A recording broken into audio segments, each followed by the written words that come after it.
And we're back with the Battle of the Bonds. What we learned last week is that we are all tied up. Brosnan took one with Die Another Day over Spectre, and Craig took one with Skyfall over The World Is Not Enough. It's a tight race, folks. Who's to say how this whole thing's gonna shake out? Why would you say that? No, we can't end in a tie, alright? I have a favorite Bond, and I'm not gonna do him dirty like that. Quiet, dog. Sorry. Ash is being a little bit of a backseat driver. He's only 10 months old, okay? He doesn't really know anything. 1997's Tomorrow Never Dies was directed by Roger Spottiswoode, who directed the Tom Hanks dog movie Turner and Hooch. Yeah, that's not gonna happen. And The Sixth Day, a weird Arnold Schwarzenegger sci-fi movie that I thought for the longest time was The Sixth Sense. His filmography also includes, holy shit, he edited Straw Dogs? And he wrote 48 Hours? Why is this guy not a bigger deal?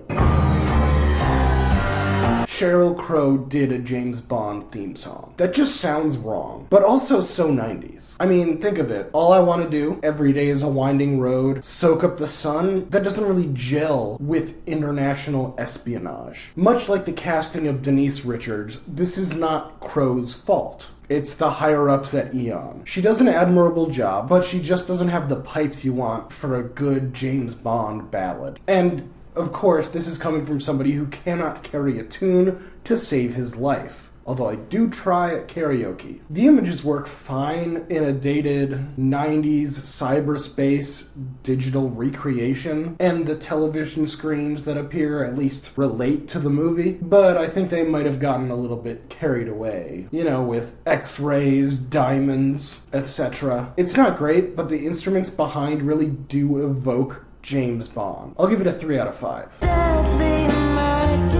Every action sequence in this movie builds on itself. It builds on intensity, on stunt performances, in conflict, in stakes. And the film starts with an action sequence that's pretty high stakes in and of itself. That being a black market weapons bazaar and the threat of a cruise missile detonating a nuclear reaction that will make Chernobyl look like a playground. But the film leads to Bond going into the floating villain lair of a stealth boat while Bond and Chinese operative Wai Lin try to avert World War III by stopping a missile hitting Beijing. The car chase in the parking garage, it's just such a perfect way to use the Bond gadgets that he has in his car, implement creative filmmaking, and the scene makes full use of a seemingly boring location that everyone has been in at one time or another, and turns it into this incredibly exhilarating action sequence. And the addition of Michelle Yeoh doing as many of the action stunts that she possibly could that the insurance company would allow adds an authenticity to the performance. The motorcycle chase sequence where Bond and Wai Lin are handcuffed to each other is just a magnificent action set piece. I love the use of practical effects in this action set piece, so that we see, if not Brosnan, at least a stunt person, driving a motorcycle on top of cars, on top of buildings, and in very dangerous places indeed. And if not Yeoh herself, at least a stunt woman climbing around the driver of the motorcycle as it is speeding at probably dangerous speeds. And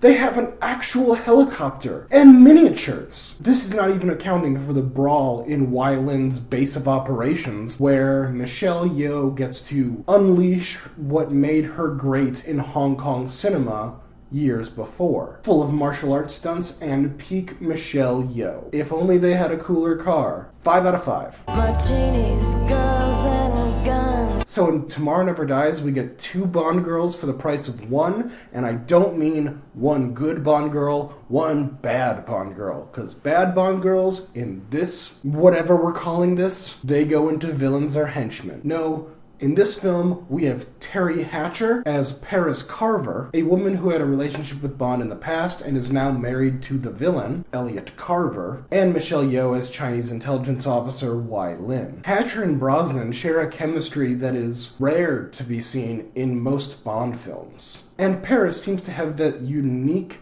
ability to break through the carefully constructed facade that Bond has placed around him to save himself from catching feelings. She's someone who he generally seems to care for, and in another life they could have been possibly happy together. Bond will have a vodka martini, shaken, not stirred. So, when Carver kills her and leaves the body for Bond to find, it's one of the few moments in the entire franchise where we feel the weight of the loss of a woman to Bond. This isn't some random girl painted gold like in Goldfinger. I still feel the same. Stop it. This hurts. And Michelle Yeoh as Wai-Lin is just so perfect, you guys. The first time we see her is when she introduces herself to Carver, and she presents herself as this up-and-coming young reporter in China. But when Bond is sneaking into Carver's headquarters, Bond is perplexed to see her there, as is the audience. And I noted that Michelle Yeoh performed as many of the stunts that she possibly could on the film, and this is her walking down a building. She kicks ass in this film. She does. And in a fun moment where you might think that she's falling for Bond's charms, she rebuffs him in a way only someone as equally skilled in manipulation and ass-kickery can, before the inevitable, you know. This is unfortunate, as despite them having fun chemistry when it comes to action set pieces, there isn't much sexual tension there. But Bond gets the girl, so he gets the girl. 4 out of 5. Jonathan Pryce as Elliot Carver is just so good, you guys. He's just... Okay, so he's a newspaper mogul trying to start World War III so that he can sell more newspapers. That's it. That is his plan. It's fucking fantastic. He dresses like Steve Jobs and acts like an evil Rupert Murdoch. Or just regular Rupert Murdoch. And Pryce just brings so much charisma to the role. This is our moment. He is relishing his opportunity to be an evil son of a bitch. I never knew that Pope Francis wanted to start a shooting war in the South China Sea. I love it. The moment that he realizes that his wife may have had sex with another man before they were married, it's just so bad. It's so good. He's a weak little man who cannot handle his wife's autonomy. A classic narcissistic sociopath. I just love seeing him be so bad. It's so... What kind of havoc shall the Carver Media Group create in the world today? delicious. And throughout the film, he never breaks, he never falters, until the final scene, his final moments, where he begs like a weak little boy, where he dies whining. And he gets to have a blonde-haired German henchman, Richard Stamper, played by Getz Otto, who takes his hatred of Bond rather personally. It's always a joy to see the late magician Ricky Jay playing a character, and this guy just kind of does Carver's dirty work in the shadows. And the late Vincent Schiavelli gives a fun performance as a professional torturer that is so unsettling, you forget that he never actually tortures somebody. 4 out of 5. The plot is essentially Rupert Murdoch by way of William Randolph Hearst, a modern news mogul trying to start a war between China and the West. It's a fine plot. It doesn't go much deeper into the character of James Bond, who, played by Brosnan, always has just the most fantastic one-liner for every situation. Filthy habit. The plot is elevated by Pryce's portrayal as Elliot Carver and Michelle Yeoh's portrayal of Wai-Lin. There's a stealth boat, as I said earlier, as in a boat that cannot be detected on radar or sonar, where the third act takes place. And it's fine. It's kind of weird that all of the Pierce Brosnan Bonds that I've talked about, their third acts take place on modes of transportation. Die Another Day in a plane, The World Is Not Enough in a submarine, and Tomorrow Never Dies on a boat. While we're at it, what is with Pierce Brosnan in every one of the movies I've talked about, ending the films on top of a woman? Carver's goal is for exclusive Chinese broadcasting rights for the next 100 years. I guess a lot of murder goes into cornering an untapped market. I kind of love that the plot could have been stopped if there was some sort of diplomatic resolution rather than a bunch of militaristic dick-waggling. But seeing as the South China Sea may in fact be the reason why World War III actually starts, and the current state of modern media corporations, Possibly this movie was a fucking Cassandra, and I think it aged pretty damn well. 4 out of 5. The verdict is 20 out of 25 for Tomorrow Never Dies. And it's well worth a watch if you were soured by Brosnan Bonds after watching Die Another Day. Now we come to Quantum of Solace.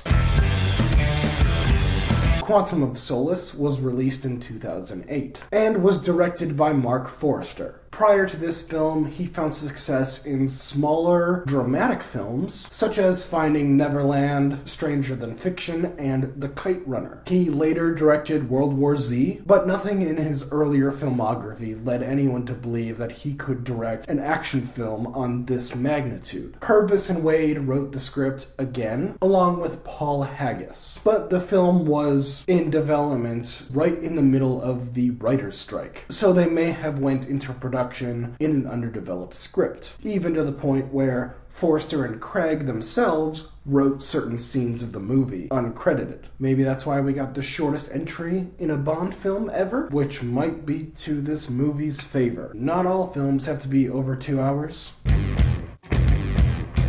Now this is where I get to imagine the Bond theme that could have been. I'm not entirely sure of the full details, but apparently Amy Winehouse recorded a demo for the film. But it wasn't used, so now I know for sure we're living in the shittiest timeline, as we do not have an Amy Winehouse Bond theme. But what do we have? Performed by Jack White and Alicia Keys, Another Way to Die is lackluster. It's painful for me to say this, because I love Jack White and everything he's done, but his garage band aesthetic just doesn't work. Keys' vocals and piano are undercut once his distorted guitar gets in there, wailing around like, look how cool we are. You can get away with breaking away from the mold to come up with a memorable Bond theme. Trust me, Moore's themes were not what you would consider classic Bond, but something seemed to work out pretty well with Wings' Live and Let Die, and even Duran Duran's A View to a Kill. That just isn't here. The best Bond themes are about one of 3 things. The villain is dangerous, Bond is cool, or a subsection of that, Bond is very good at sex. This one has nothing. The images are fine, it looks pretty hot, with the sun beating down on a desert. Kinda relates to the third act taking place in a desert, and some of the second act taking place in a desert, and the bad guy's plot of becoming a water tycoon. Really? This is the one that has that plot? Okay. And I guess a lady comes out of a sand dune. Jack White is the Sheryl Crow of the Daniel Craig era. Wait, that's not even fair enough to Sheryl Crow. Her song was actually kinda good. Jack White is the Madonna. No, that's not fair to Jack White. It sucks. 2 out of 5.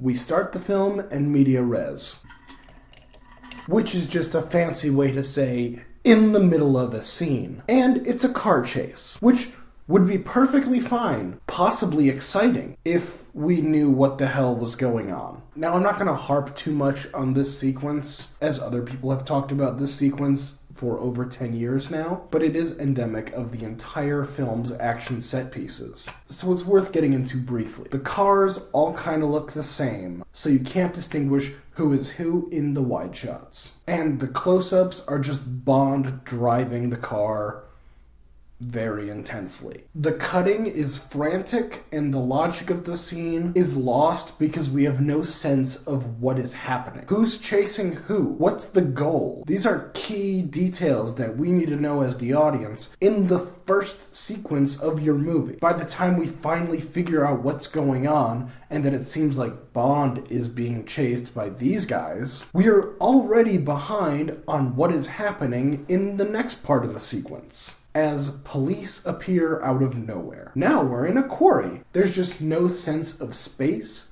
geography, or what anyone's goal is in this scene. It's just revving engines, rattling gunfire, and crashing cars. The action in this film is heavily influenced by the gritty realism that was the Bourne franchise, and this is much to the film's detriment. This isn't Craig's fault. He really sells it for his part, especially the fight in the apartment. But it's the editing, going all cut happy, and making a complete mess on screen. This is to the point that once you're in the final action set piece in Bolivia, we're just exhausted, even if it has one of the best moments in a Bond fight sequence ever. You kinda miss it. Even the standout action set piece in this film, the boat chase sequence, is plagued with rapid cuts and confusing geography. 1 out of 5. Olga Kurylenko plays Camille Montez. She's actually at the end of this poster, right there, who is yet another Bond girl who can handle her side of the action sequences. She plays a character who was wronged by a wannabe dictator in the past and wants vengeance for her parents' murder. This is thematically linked to Bond's quest for revenge, as he is trying to bring down the organization that is responsible for Vesper's death in the previous film. It's a platonic relationship. Probably the first platonic Bond girl in the franchise. And the fact that they do not get together, but they still find comfort in one another as they deal with their individual problems is kinda sweet. Montez is whip smart and very similar to Bond in her lack of attachments and dedication to her job. Both are scarred and they use each other to help find closure, leading to a fantastic rapport. This is one of the few Bond girls that happens to be more of an equal rather than a sidekick. Kurylenko also trained very hard so that she could perform as many of the stunts as the film required of her, but I only wish it was more in service to a better action film. And James Bond can't be celibate for a whole 90 minutes. So we get Gemma Arterton's Strawberry Fields. She does a fine job and has a nice fan-servicey death by oil instead of gold paint. Giancarlo Giannini reprises his role as Mathis, who gets a nice final moment in the series. And Jeffrey Wright is a breath of fresh air returning as Felix Leiter. He's just so perfect. He'll lie down with anybody, including you, brother. Including you. 4 out of 5. Now we get to the least charismatic of all of the Bond villains that we will be discussing in this series, Dominic Green, portrayed by Matthew Amalric. He's not bad, trying to be this man behind the curtain, master planner of schemes type villain. But Amalric was cast because he brought a sort of pitiful quality. And his plan, meh. I mean, it's fine because he disguises his master plan by making everybody think it's about oil, but becoming a water tycoon and creating a utilities crisis? I mean, come on, is that really believable? Wait, seriously? Shit. Green is menacing in a very calm and collected sort of way, which is fine, but I wish there was a little bit more to it. Joaquin Cosayo plays a wannabe Bolivian dictator, General Madrino. He's fine as this evil oaf, but I really don't like the fact that there are 2 instances of him having very specific violence towards women be his character-defining trait. David Harbour, very much pre-Stranger Things fame, kills it as this smarmy CIA agent, Greg Bean. He's being played by Green throughout the film, but this might be one of the rare instances in the James Bond franchise where the Americans are an antagonistic force to James Bond and his mission, which I kinda like. 3 out of 5. Again, I'm going to start this section with some background. Eon stands for Everything or Nothing, is the company that owns the James Bond franchise and the film rights from the Fleming family, and has made all of the James Bond movies apart from the earlier Casino Royale in the 60s, and the Sean Connery Fuck You Eon film, Never Say Never Again. And somehow they did not have the rights to the iconic villain organization Spectre, due to a complicated custody rights fiasco that was litigated over the course of the earlier 2010s. So, during this movie, at the same time they are trying to get the rights of their iconic Blofeld character, they are trying to make a new big bad organization with Quantum. We have people everywhere. Am I right? But in this film, Quantum isn't really defined and is sort of nebulous, yeah, but we don't know who they are, what they want, what their goal is. We just know that they're vaguely bad. That doesn't help. When we look at the plot of the film, it's kind of a satisfying story when we look at it in the lens of a direct sequel to Casino Royale. Bond goes on this journey to find closure from the open wound that was left with Vesper's death and betrayal at the end of Casino Royale. But the story takes too much from the previous film to fully stand on its own 2 feet. To the point where you literally cannot watch this movie, Quantum of Solace, without a photographic memory of the previous film, or else you'll be super far behind and have no idea what is happening in the first act of this movie. And this also causes problems because after an action-packed first act, the film stops and we slowly start to figure out what the hell is finally happening in this movie 20 minutes into the runtime, which makes a film that's runtime is a little over 100 minutes feel disjointed and overstuffed. This movie does have one of the most cold-blooded fates to any big bad of anyone in this entire franchise. Here. I bet you make it 20 miles before you consider drinking that. So there's that. 2 out of 5. So Quantum of Solace comes out with a total of 12 out of 25. The winner is Tomorrow Never Dies. Seriously, I highly recommend Tomorrow Never Dies. It is a fantastic watch. Don't you even say anything, Ash. Yeah, but you're thinking it. Anyway, thanks for watching. That is now 2 for Brosnan and 1 for Craig. Be sure to like, share, and subscribe, and tune in next week where we find out who is the ultimate James Bond of all time.